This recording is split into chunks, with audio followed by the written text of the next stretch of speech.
Oki to ensure that he'll be able to come close to Donut. Wow. Great answer coming out from RSG Slate.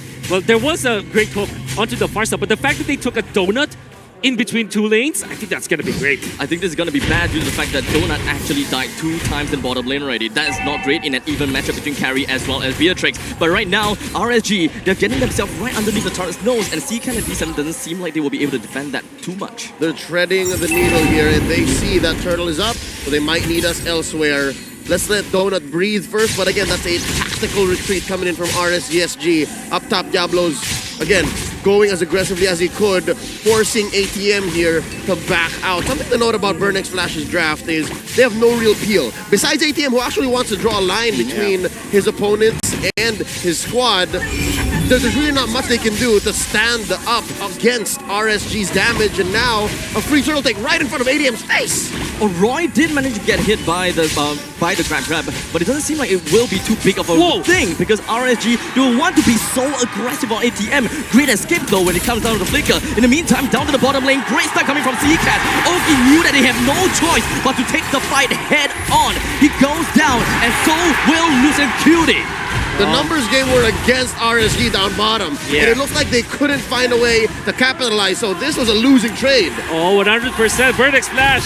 Great cross map play that you saw from them. They put 3 heroes onto the bottom lane right as the second turtle ended. So what happened was, the members of RC were divided, Oki was left open, and even when they decided to not contest the turtle, they went in for a bottom lane trade where they got a kill onto Oki and the turret. And given this situation right now, RSG Slate SG have to repair. Let's again look at what gave Burnix Flash here this 500-600 gold lead in this early of a game state. Here's that mistake down bottom. They picked a fight against 3 members. Donut flickering in, just looking for Oki, not really minding Lucent Cutie. There was a great jump coming from Lucent Cutie eventually, but you saw that Donut was focused on a mission, win the gold lane matchup, and now they're leading by 400. They even transferred to the top lane.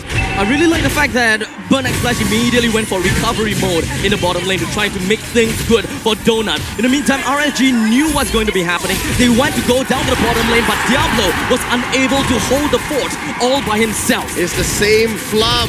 RSGSG seems to have overestimated the amount of sustain and the potential for outplay in the lane that they're willing to trade for. So yeah, they're a step behind currently. Now, about 2k down, Bray looking to steal again this purple buff away from Chima, but Chima is a step ahead as well. Look, he took the purple already from RSG. The siege from Burnix Flash is definitely devastating over to the hands of RSG, right? There's really like not much that they can do. Burnix Flash is just playing their own game, while RSG is a little bit slow on that. Astral Echo already set in by CCAT, looking for better ways to engage, and here's ATM coming in.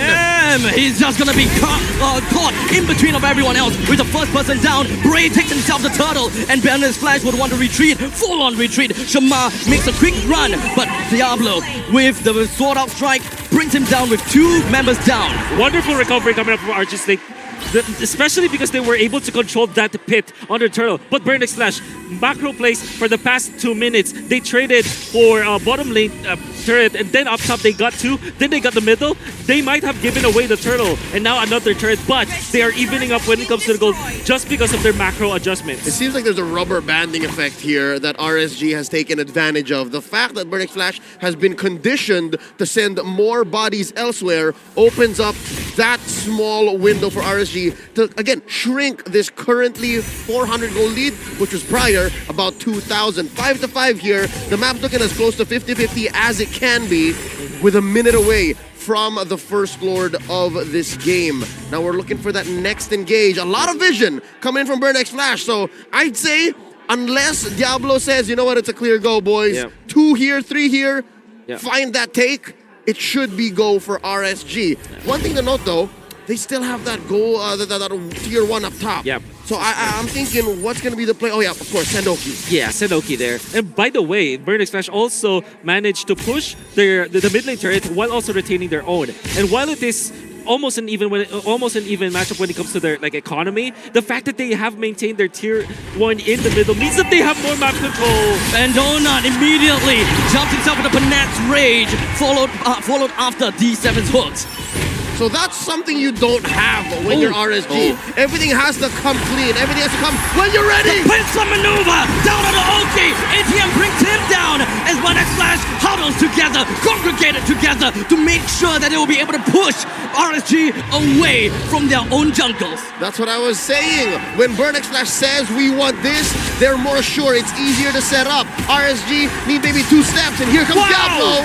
Unfortunately, the Petrify just did not connect. ATM comes in between and stops his advance. Oh, they're going for the blitz. Vertex Flash scores the first Lord of the game. Something to note, Diablo usually rocks and execute when he wants to play this way in the Benedetta. What's with the Petrify? Oh, I don't know. I don't know how to answer that. But what I do know is that Vertex Flash had a great last minute. It was the most fluid 1 minute I saw from Vertex Flash. They got a kill in the middle. They pinch from top into that L-bush up top where the lizard is. They got a kill onto Oki. Then they get the Lord. That was so fluid from Vertex Flash. There's definitely some sense in Diablo picking up the Petrify. Now, he kind of pretty much changed his idea and how he wanted to play the game. Instead of going so much of a side split push kind of thing, he will want to play for his team a lot more with the Petrify and all. But unfortunately, it seems like they are completely not utilizing the Benedetta's advantage. And it looks like D7, the rest of Vertex Flash have read into that. Maybe checkmate,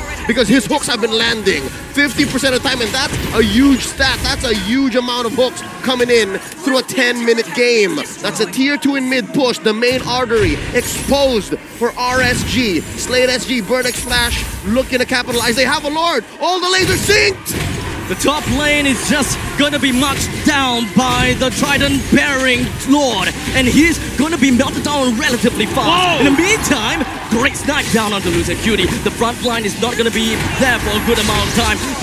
There's not gonna be some presence coming in, but red hot coming in right through onto Oki, and this RSG doesn't have the damage that they wanted anymore. Knock up that stat to about 60%. If not, it's worth it. I don't care. You get one hook that matters. That's all that matters. And right now, Phantom airstrike along with a deadly cat. Everything's just gonna be tossed right on the opponents, and they will throw whatever that they can. ATM gets himself snacked out on top of Lucian Cutie. That's gonna be a 2-for-1 trade, but Oki is coming back out. The top lane and the middle lane inhibitor turret is unfortunately gonna be taken down, followed shortly by the bottom. 4v4, the defense of a lifetime coming in from RSG Slade. Roy doesn't have his feathered airstrike just yet. Vertex Flash, let's go. The Cambodian aggression, we're taught about this. It was part of the skills that we were given, and now we can see it. So ever since 9 minutes, they didn't even let go of the pressure they're putting on the map. Pushing up top, pushing a bit, getting the Lord, and when they pushed against RSG, they stayed, but did not overstay. They got a pick off, they got more. What wonderful plays coming out from Roy. Do you see how much damage that was? Even Sika wasn't ready. Even Sika was shocked. That was a big catch. Let's say that, and not to forget, the Lord will be coming up in 15 seconds. Yeah. C-Cat will just barely make it. So I believe that RSG, they can actually try to force a fight due to the fact that Novaria is nowhere to be seen anymore. Roy still needed to be there. Roy would rather not died, and rather C-Cat. Roy got him. The fact that he kept his flicker might mean that he's willing to gamble that. But wait, look at this rotation coming in. Oh, I love it, because I was just about to say, RSG, the only way for them to win this is via split push. Get a long lane pusher, like Diablo, for example. But look at that.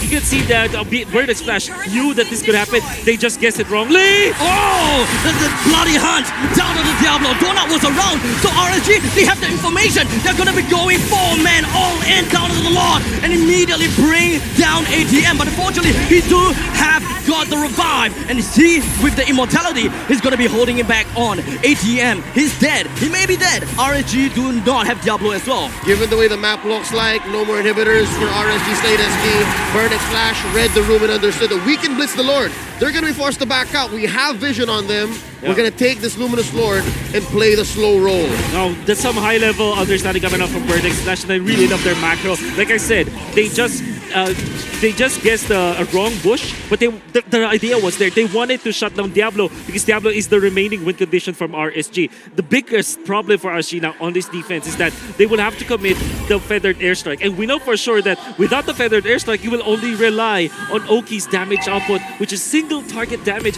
again.